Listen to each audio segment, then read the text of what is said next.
Good evening and welcome to Tucker Carlson Tonight. Of the nearly 200 different countries on the face of the earth, precisely one of them has an elected leader who publicly identifies as a Western-style conservative. His name is Viktor Orbán. He's the Prime Minister of Hungary.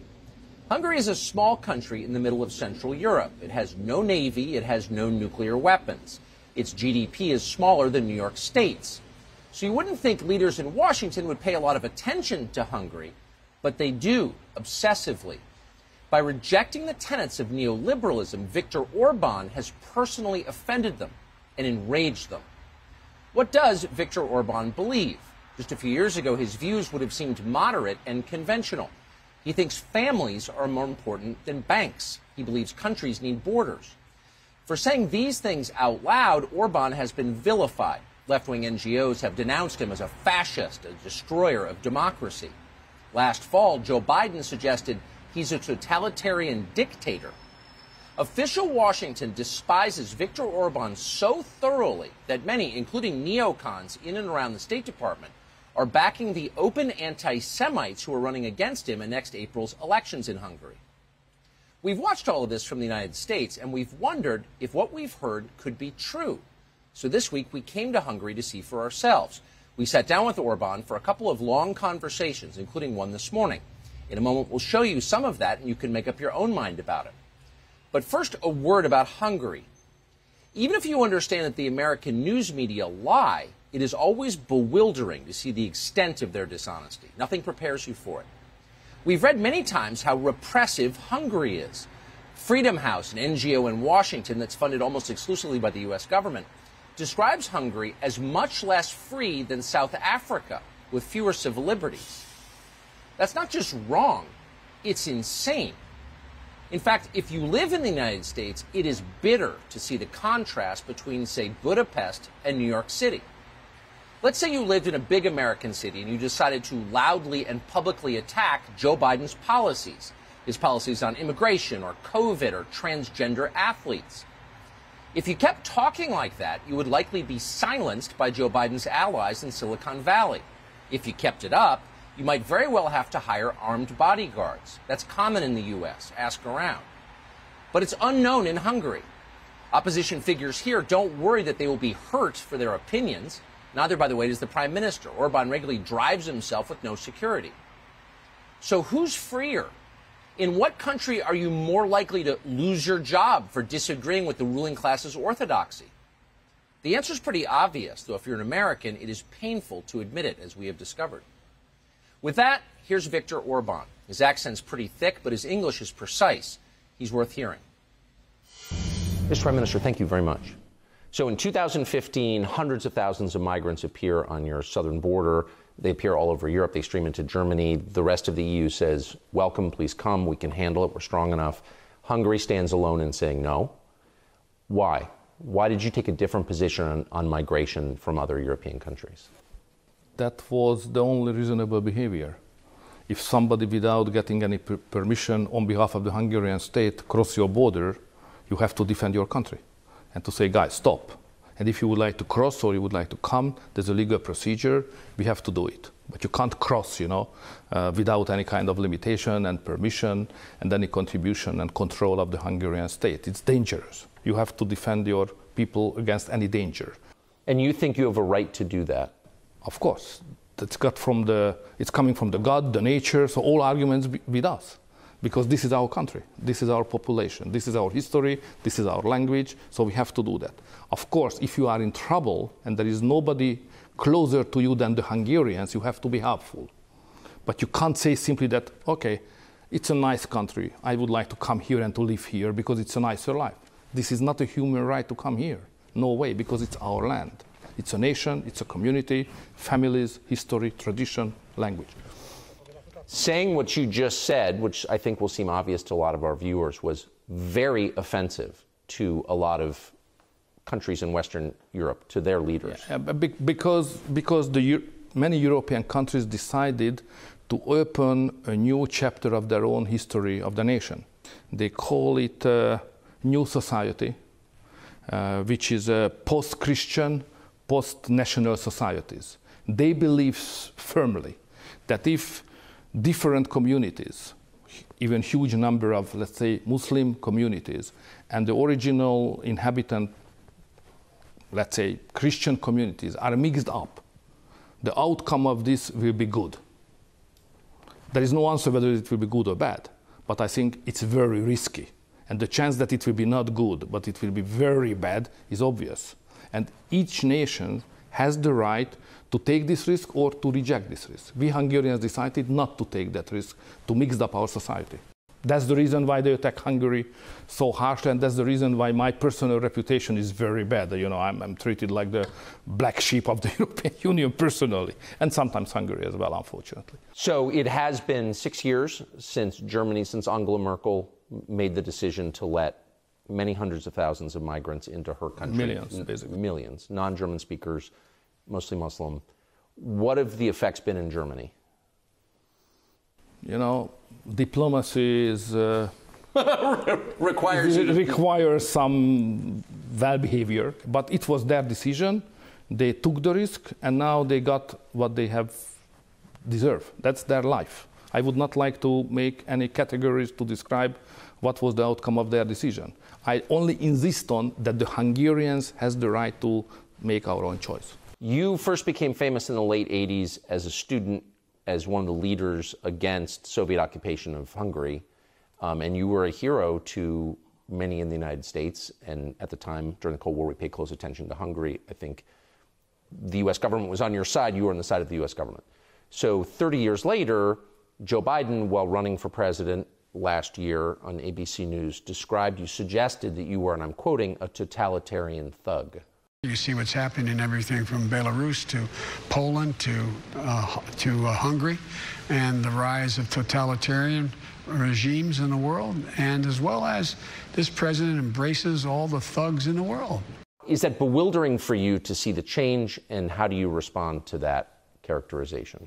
So first of all, the reaction of that kind of opinion here in Hungary is always not very polite, but we think, who is that guy to say that? Then we say, okay, he is the president of the United States, so we should take it seriously. But anyway, somebody who does not speak our language has a very limited knowledge on Hungary, even in the recent several decades of our life. Don't understanding us, obviously. Having an opinion like that, you know, it's by itself, it's a personal insult for all the Hungarians. But because he is the president of the United States, we have to be very modest. We have to be very respectful, and we have to make a lot of things to clarify that what he is doing is rather a fake. We try to do that in a polite way because we respect the Americans. We respect the American democracy, American culture. So we would not like to destroy our relationship because the bilateral relationship with the Americans is basically very good. We are cooperating well on the field of defense as NATO allies. Economic cooperation is excellent. You are a big investor here. Trade is going very well. Your businessman is finding a lot of possibilities here. So everything is fine, except the politics when the liberals are in government in Washington. That's the problem. So we have to manage that because the American-Hungarian good relationship is a value, even if the Americans don't perceive today it as it was previously. So we have to save what we can save out of it. But it's a little strange. I don't think Joe Biden has ever referred to Xi Jinping, for example, who has murdered many of his political opponents famously, as a totalitarian thug. Why would he single you out? And not just you, by the way, the Polish government as well. The problem is the success. So it's a real challenge for the liberal thinkers that what is going on in Central Europe, Poland and in Hungary as well. In Hungary, more outspoken probably. We are speaking probably too much anyway on our intentions. So what is going on here is building up a society which is very successful. Economically, politically, culturally, even in demography, we have some success, family policy. So what you can see here could be described as a success story. But the fundamentals of this success are totally different than it is wished and run and created by many other Western countries. So the Western liberals cannot accept that inside the Western civilization, there is a conservative national alternative which is more successful at the everyday life, at the level of than the liberal ones. That's the reason why they criticize us. They are fighting for themselves, not against us. But we are an example that somebody or a country which is based on traditional values, on national identity, based on tradition of Christianity, could be successful or sometimes even more successful than a leftist liberal government. It's interesting as an American to see this. So the American media, the Biden administration, the State Department is opposed to you because they say that you're a totalitarian thug. Your opponents are a coalition of former communists and anti-Semites. Is it strange to see the American left rooting for a coalition that includes anti-Semites? Yeah, let's say if you would have asked me several years ago whether could it happen that the ex-communist political forces and the anti-Semite right is forming a coalition and running together at the election against a pro-Israeli and pro-American, pro-NATO, Western-oriented government as we are, my answer would have been no, it's impossible. But now the international communities accept it. So I understand that here in Hungary, the political parties would like to get power as soon as they can. Therefore, they try to make a broad coalition against the ruling government. Okay. But to be accepted that, by the international community so easily, I'm surprised. I'm surprised. Especially the behavior in America is totally new experience for me. It does seem like Hungary is moving in a completely different direction from the rest of the continent, from the rest of the Western world. I mean, do you think that 20 years from now, that will be an unbridgeable divide? I mean, where does that lead? Let's describe how I see it. What I see that in the Central European countries, the countries suffered the most because of the Soviet occupation and communist dictatorship. So in these countries, my approach, or the Hungarian approach, is very popular. Probably we have a majority in all of that societies, not only in Poland and Hungary. They are more moderate. I mean, the others are more moderate. But if you understand what they are doing, what are the fundamentals and their motivations, is basically belonging to the same political family anyway. Yes. On the Western society, there is a lot of people, millions and millions of people, who disagree the direction of the policy taken at this moment, which is against the family or not respecting the families, which is more based on migration, which is more open society, which is more welfare, and so on and so on. So I don't say that the political competition is over in the Western European societies. So I see chances, and the key country is Italy at this moment, where the fight and the competition is very open. So I can see chances in the Western countries also that they are able to change their policy from liberal to conservative, or from liberal leftist to Christian Democrats. The chance is there, but we are not internationally well organized. So the forthcoming years are really exciting. I've noticed in the last few nights in Budapest, I've run into a number of Americans who have come here because they want to be around people who agree with them, who agree with you. Do you see Budapest as a kind of capital of this kind of thinking? The capital of that kind of thinking, or one of the capitals, because the other Central European countries are also very competitive and producing very nice ideas and organizing that kind of communities of conservative and Christian Democrats thinkers as we do. We cooperate with that countries, so that kind of networks are getting closer to each other. It's getting more and more a real Central European network. But not only thinkers. Ordinary citizens, average citizens, are moving to Central European countries. It's not too dynamic at this moment, but the signs are clear. Many Christian families and conservative families who think that Western Europe is not secure enough, the future is unstable, the public security is not provided, and the ideological direction of the countries, or the basic values of the countries built on, is changing not to their taste or their intention. They are looking for other places. So if you go to the Hungarian countryside, you can find West European families who moved to Hungary. First to have the second house, because inside European Union we have a free movement. So first to have second house and then spending more and more time here. So we can't exclude the future of the European history when there will be a new migration from west to the east. Within Europe? The Christians and the conservatives try to find a better home. We can't exclude that. So up until very recently, Hungary, which is a small nation, 10 million people, had two big nuclear-armed allies, the United States and Israel. You were probably Netanyahu's closest ally in Europe. You were close to Donald Trump. Both of them are gone. Where does that leave you? We are not very much fortunate in the recent years, because Donald Trump was a great friend of Hungary. He was very much supportive to us. Not just personally, but politically also. So there was a good friendship between the two countries also. And, you know, first America first, is a very positive message here in Central Europe.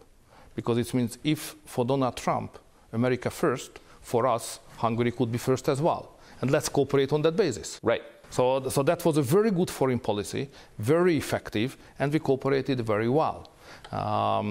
The same with Bibi, with Netanyahu, who is a good friend of the Hungarians, and when he was in power, he always invested a lot of energy to have a good relation with the Central European countries.